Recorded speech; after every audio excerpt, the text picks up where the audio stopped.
क्या आप कभी परेशानियों और मुसीबतों से घबराकर अल्लाह से शिकवा करते हैं? क्या आपने कभी सोचा है कि जब आप ऐसा करते हैं तो अल्लाह का जवाब क्या होता है? मौलाना रूम अपने एक निहायत ही गहरे कौल में इसका जवाब कुछ यूं देते हैं। जब इंसान किसी रंजो मुसीबत का अल्लाह से शिकवा करता है तो अल्लाह फरमाता है कि इस मुसीबत का शिकवा बेजा है, ये मुसीबत तो तुझे मेरी तरफ मुतवज्जे कर रही है। शिकवा तो दरअसल मेरी उस नेमत का होना चाहिए जो तुझको मुझसे बेनियाज बनाती थी।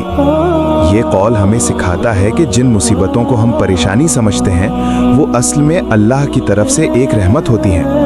ये वो जरिया है जो हमें अल्लाह के करीब लाते हैं जब हम हर तरफ से मायूस होकर सिर्फ उसी की तरफ देखते हैं। मौलाना रूम फरमाते हैं कि असल शिकवा तो उस नेमत का होना चाहिए था जिसने हमें इतना खुद मुख्तार और बेपरवाह बना दिया था कि हम अल्लाह को भूल बैठे थे।